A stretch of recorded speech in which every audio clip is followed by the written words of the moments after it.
There's been a lot of talks about baseball, and we can say whatever the hell it is that we want to say. Baseball, ironically, auto-corrected as baseball. It is the reason that we are sitting here in this position today at the end of moving day, day 3, and it is 471 that plays 465. Okay, without baseball, this match would have been an absolute dud. This is my review of day 3.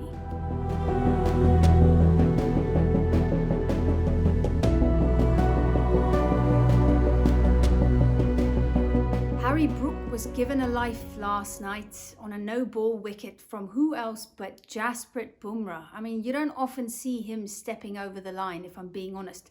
He did not just get one life, he got 2 more in the 40s and the 80s. I mean, it's moments like this, guys, where I'm trying to think to myself, what moments in this match has had the biggest influence thus far on the outcome? For me, it's going to have to go to India, and not in a good way. That 41 runs for 7 wickets, big turning point in the match, under 500 psychologically for England, massive.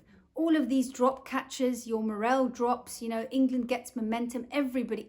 The difference between India and England was that every single player contributed, except Zach Crawley and I think maybe 2 guys at the back, but everybody contributed. That would give a lot of batters confidence. India going now into this session, KL Rahul, absolutely phenomenal. I thought Sai Sudarshan was good. You're going to have to give him some time. You're going to have to stick with him. I think he's got a fabulous, fantastic technique that he could take all around the world. Give him some time, stick with him. But the real issue lies in that back middle order after Rishabh Pant. There's not a hell of a lot that happened there.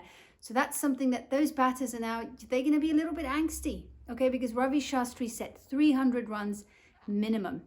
And look, if England have to score 300 on day 5, they're going to back themselves to do it. They're going to go for it. It's the baseball way. Now let's get to India's bowling. We touched on it a little bit yesterday, but I want to go into it a little bit more.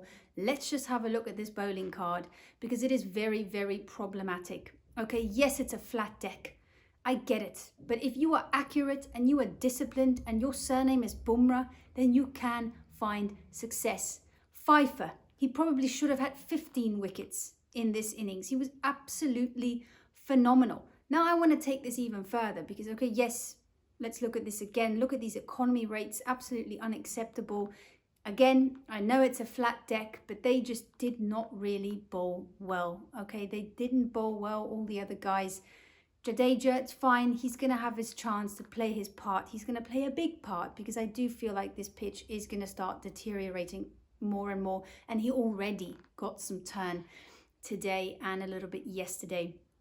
Bumrah, look at this real quick here. 2 fifers in India. I think it's 15. I need to remember the stat now, but 15 outside of India. Now, please tell me, if the best bowler in the world, probably India's best bowler, the argument can be made for that ever. If this guy can only take 2 fifers in India and 5 million outside of India, why the hell are you putting such a massive emphasis on choosing your bowlers on their performances in India? Clearly, it's not a paradise for fast bowlers. Clearly, you need to look at the characteristics of certain bowlers. For example, in Arshdeep Singh, he was on the TV screen today quite a few times. Stuart Broad was, I really thought he was going to play. I think Butch as well, a couple of guys. He bowls full. He's brave enough to pitch it up, but he also swings it in and out, and he's a left arm bowler. Okay, something completely different. But everybody, and I've mentioned this in the past, and it's really annoying to me and really irritating to me because I get a lot of Indian people commenting, and yes, okay, I'm not in India. I don't know what your cricket is like, but I know what cricket is like in senior conditions. And we can see that this guy, I'm putting a lot of faith in him now, and if he actually ends up playing, I really hope that he does well.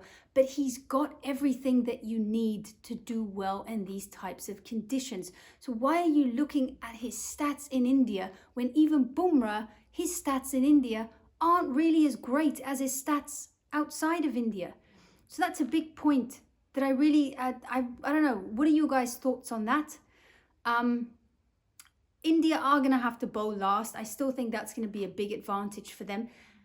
But like I said, England will feel comfortable about 300 runs. I thought England came in today immediately against the left-handed batter that is Jaiswal, because that's exactly what I said on day one. I said, you've got to have better plans against this guy, because going over the wicket to him, it's an easy enough angle for him to not just navigate, but to actually take control of. Today, immediately, they didn't even wait to see. They went around the wicket. Bryden Cars bamboozled him. You get him out early. Immediately, you kind of feel like, okay, India's run rate, it's not going to be that high. They're not going to run away with the game. They also don't want to lose too many wickets, but really smart there from England. I thought KL Rahul looks absolutely solid. Sai Sudarshan, give him time, just give him time. I do think he's got a really good technique. I think he's made for playing cricket all over the world. The big thing for India now is going to be trying to get to that at least 300 runs. And I mean, if England has 4 sessions, 3 sessions, 2.5 sessions, they are absolutely going to go for it. But incredible batting by England today. That's the one thing about this Bazball era as well, is that for some reason every single person in that lineup can bat. They averaged Bryden Cars, I think, has a couple of hundreds in first class cricket.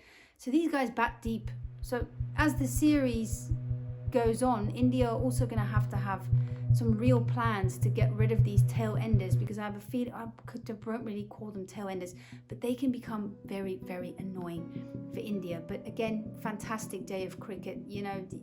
These two teams are very evenly matched at the moment. Both of their strengths lie in their batting, but then of course the difference being Bumrah and to some extent Ben Stokes. Again, I thought he should have bowled earlier today. He waited too long. Get your best people in as soon as possible. What were your thoughts on today?